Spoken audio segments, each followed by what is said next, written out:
ہم نے انسان کو محنت اور مشقت ہی میں پیدا کیا.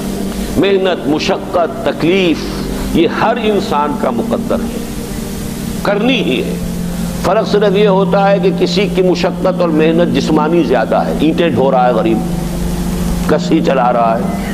کسی کی محنت مشقت ذہنی زیادہ ہوتی ہے، بیٹھا ہوا تو ہے آرام کرسی پر، ریوالونگ چیئر ہے بڑی آرام دہ، لیکن اس کی جو ذہنی مشقت جو وہ کر رہا ہے. جو جسمانی مشقت کرتا ہے وہ رات کو پاؤں پھیلا کر سوتا ہے، چاہے روٹی بھی پوری نہ ملی ہو، لیکن اسے پتہ نہیں ہوتا رات کب گزر گئی. اور یہ دوسرے جو ہوتے ہیں انہیں رات کو بھی نیند نہیں آتی، مخملی گدیروں پر بھی نہیں آتی. انہیں ضرورت ہوتی ہے ہپنوٹکس کی بھی، سیڈیٹیوز کی بھی، ٹرینکولائزرز کی بھی، یہ ساری چیزیں وہاں چلتی ہیں، اس لیے کہ ان کی جو کوفت ہے وہ کسی اور قسم کی. لیکن بچا ہوا کوئی نہیں ہے. محنت، مشقت قرآن نے اتنی قسمیں کھا کر اللہ نے کہا ہے. ہم نے انسان کو، یہاں کسی انسان کی تخصیص نہیں ہے.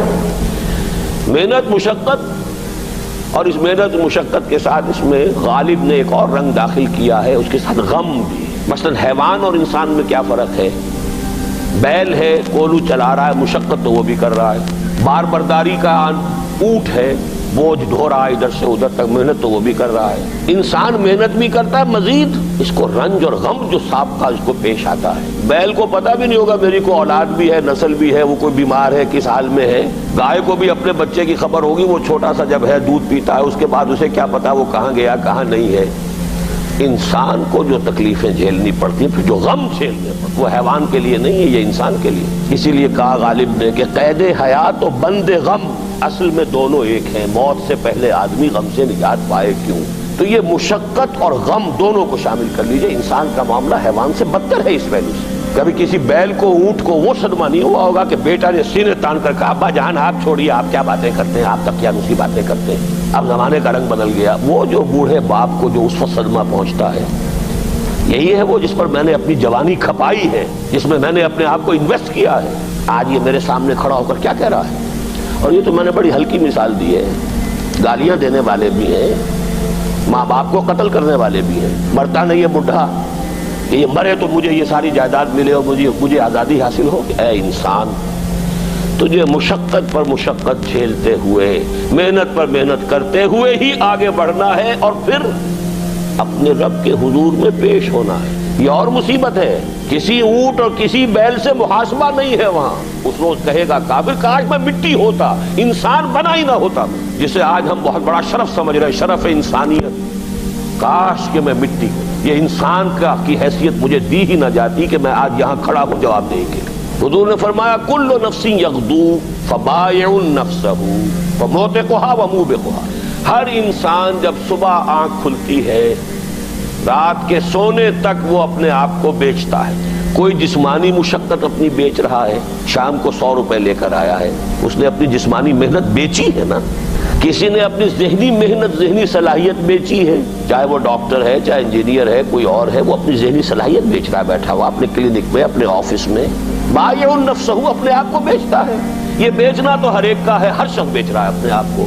کوئی بدبخت وہ ہے جو یہ ساری مشقت جھیل کر بھی رات کو جہنم لے کر آیا ہے. کل مشقت بھی جھیلی اور لے کر بھی آیا آگ کے انگارے، اس لیے کہ حرام کاروبار کیا. کوئی وہ ہے جو اس مشقت کے بعد اپنے نفس کو جہنم کی آگ سے چھٹکارا دے کر آتا ہے. بیچا، جائز جگہ بیچا، جائز طریقے سے بیچا اس نے بھی، محنت اس نے بھی کی، مشقت اس نے بھی کی، لیکن اس نے اپنی مشقت کے نتیجے میں اپنے آپ کو برباد کر لیا. تو جب آزمائش میں کوئی پڑے گا تو پتا چلے گا نا کہ کھرا ہے یا کھوٹا ہے.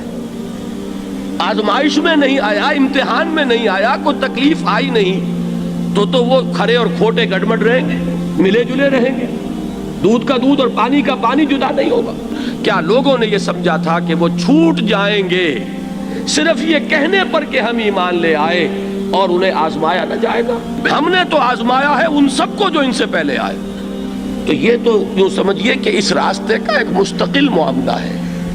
جو آئے سوچ سمجھ کر آئے کہ یہ شہادت گاہ الفت میں قدم رکھنا ہے. لوگ آسان سمجھتے ہیں مسلمان ہونا. جس نے کہا آمنت باللہ، ہم نے آزما لیا. سچ مچ کا یہ ہم پر ایمان کا دعوے دار ہے یا جھوٹ موٹ کا دعویٰ کر رہا ہے؟ یہ سچ مچ کا عاشق ہے یا جھوٹ موٹ کا عاشق ہے؟ ظاہر بات ہے کہ امتحان نہ ہو، آزمائش نہ ہو تو کیسے ان کے مابین تمیز ہوگی؟ کہہ تو دیا سب نے آمنت باللہ. اب ذرا تھوڑی دیر کے لیے ہم بھی اپنے گریبانوں میں جھانکے. ہم بھی کہتے ہیں نا اللہ کا، ہمارا ایمان ہے اللہ پر، آخرت پر، رسول کا عشق کا بھی دعویٰ ہے. اور جب نعتیں ہم سنتے ہیں تو بڑے جھومتے ہیں، لیکن یہ کہ واقعتاً آدمی جھانکے اپنے قلب کی گہرائیوں میں کہ یہ ہم کتنے کچھ سچے ہیں اپنے اس دعویٰ ایمان. جہاں کوئی معاملہ آیا، اگر ہم اس دین کے اس حکم پر عمل کرتے ہیں تو اتنا نقصان ہوتا ہے، اس حکم کو پیچھے ڈال دیں تو اتنا نفع ہوتا ہے. سچ بتائیے کہ ہم میں سے اکثریت کا فیصلہ کس بات کی طرف جائے گا؟ دین کا حکم پس پشت، دنیاوی مفاد وہ مقدم. تو معلوم ہو گیا کہ ہمارا یہ دعویٰ جو ہے اللہ پر ایمان کا اور آخرت کے یقین کا جھوٹا دعویٰ ہے. کیوں اللہ کی طرف سے یہ چیزیں آتی ہیں؟ دیکھو، کوئی مصیبت تم پر نہیں آ سکتی، نہیں آتی مگر اللہ کے اذن سے. وَمَن يُؤْمِن بِاللَّهِ، اور جو شخص اللہ پر ایمان رکھتا ہو، یہدِ قلبہ، اللہ اس کے دل کو ہدایت دے دیتا ہے، اس کے دل کو سکون عطا کر دیتا ہے، وہ راضی برضائے رب ہو جاتا ہے. اس میں شکوہ نہیں رہتا، اس میں شکایت نہیں ہوتی، اس میں تلخی نہیں ہوتی. کیوں ہو گیا، کیسے ہو گیا، کیوں ہو گیا، نہیں ہونا چاہیے، نہیں. یہ سارا جو پیچ آدمی کھاتا رہتا ہے نا، اندر ہی اندر وہ جو پیچ کھا رہا ہے، یہ سب پیچ سے نجات نہیں گئی. پہلی بات یہ کہ یہ اللہ کی طرف سے آزمائش کے طور پر آتی ہے. آزمائش، میرا بندہ اس پر صبر کرتا ہے یا نہیں، یا میرے خلاف بکواس کرنے پر آمادہ ہو جاتا ہے. اللہ تو ایسا ہے، اللہ نے تو ہم پر کبھی کرم کیا ہی نہیں ہے، اللہ تو ظالم، معاذ اللہ معاذ اللہ معاذ اللہ. کہیں ایسا تو نہیں، میرا بندہ جو ہے تکلیف کو جھیلتا ہے میری وجہ سے، یہ سمجھ کے کہ اللہ کی طرف سے آئی. یہ سب جو ہے یہ بہت بڑی کامیابی ہے اگر انسان کو حاصل ہو جائے. اور اس صبر کے نتیجے میں دو اور باتیں پیدا ہوتی ہیں.